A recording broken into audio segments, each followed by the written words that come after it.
O Evangelho segundo João é um dos primeiros relatos da vida de Jesus. E aprendemos no final do livro que vem de um dos seguidores mais próximos de Jesus, conhecido como o discípulo que Jesus amou. Ele aparece muitas vezes na história em si, e há algum debate sobre se é João o filho de Zebedeu, um dos 12, ou outro João diferente que morava em Jerusalém e era conhecido na igreja como João o presbítero. Seja qual for o João, o livro incorpora o depoimento de testemunhas oculares e foi brilhantemente criado com um propósito claro, que é apresentado perto do fim. João diz que a história foi escrita para que vocês creiam que Jesus é o Messias, o Filho de Deus, e para que, crendo, tenham vida em seu nome. João acredita que o Jesus sobre o qual você lê nesse livro está vivo e é real, e que ele pode mudar a sua vida para sempre. O design do livro é muito legal.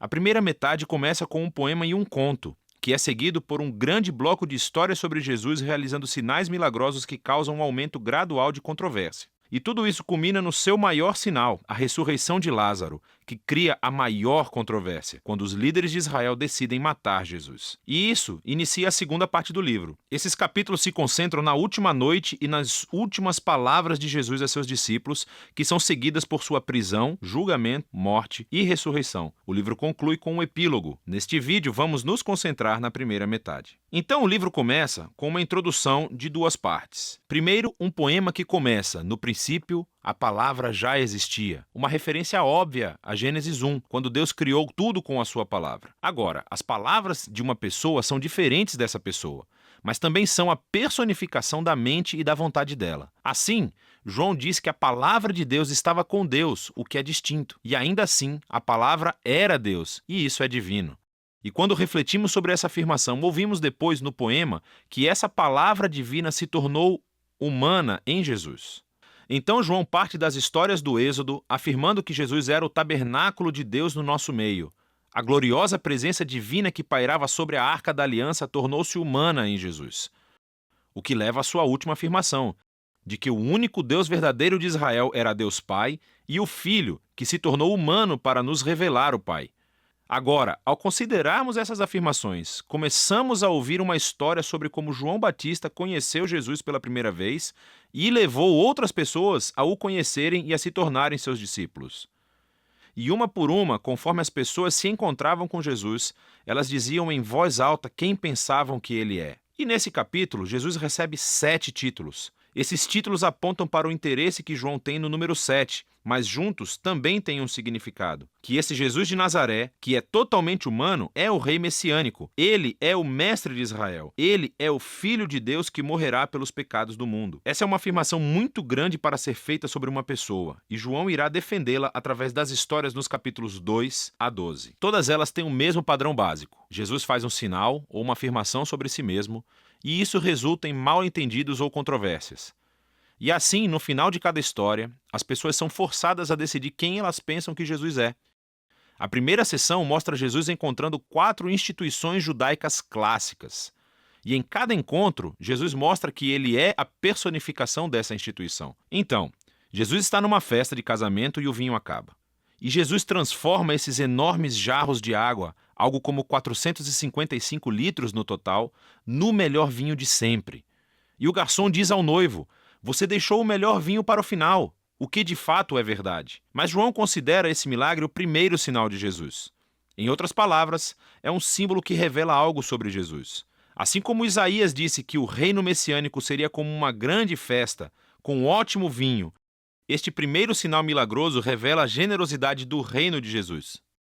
Em seguida, Jesus vai ao Templo de Jerusalém, o lugar onde o céu e a terra deveriam se unir e Deus se encontraria com o seu povo. Jesus afirma sua autoridade sobre o templo, acabando com os vendedores e interrompendo as ofertas de sacrifício. E quando os líderes do templo o ameaçam, ele diz: "Destruam esse templo, e eu o erguerei novamente em 3 dias." Jesus afirma que sua morte sacrificial será o lugar onde o céu e a terra realmente se encontrarão. O seu corpo que será morto é a personificação do templo. Jesus, então, conversa a noite inteira com um rabino chamado Nicodemos, que pensa que Jesus é como ele, outro rabino e mestre de Israel. Mas Jesus diz que Israel precisa de muito mais do que apenas outro mestre com novas informações. Israel precisa de um novo coração e de uma nova vida.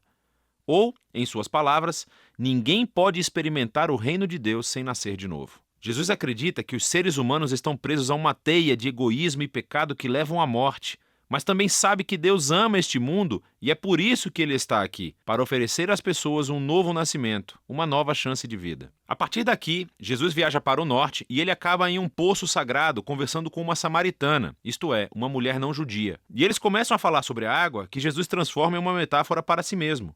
Ele diz que ele está aqui para trazer água que pode se tornar em uma fonte de vida eterna. Agora, em João, esse termo se refere a uma nova qualidade de vida, que é infundida com o amor eterno de Deus.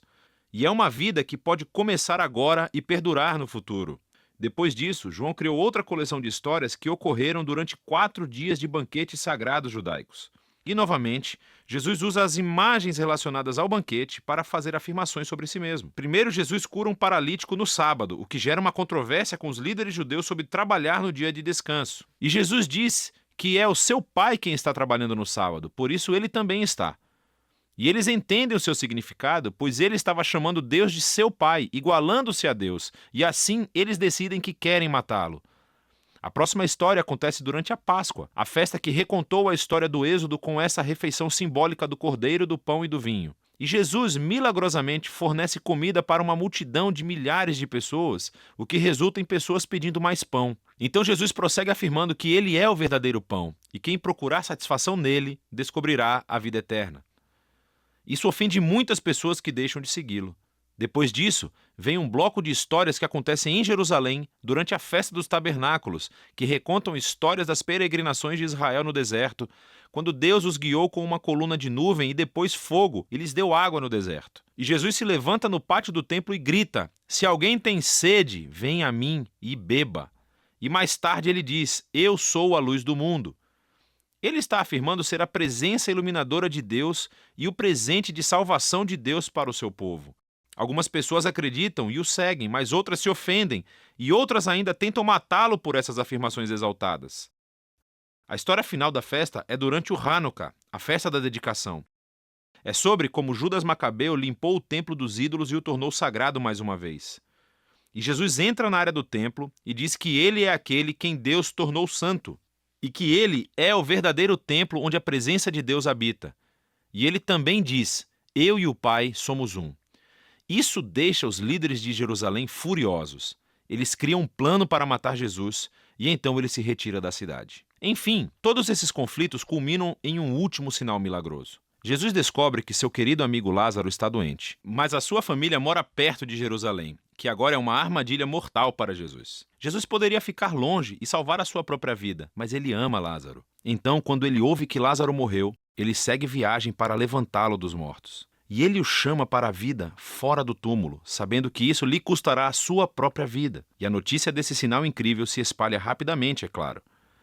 Assim como Jesus sabia que aconteceria, os líderes de Jerusalém descobrem o que aconteceu e começam a conspirar para matá-lo.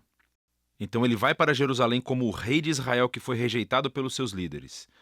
A primeira metade de João chega ao fim com a história sobre como Jesus sacrificou sua vida com um ato de amor pelo seu amigo.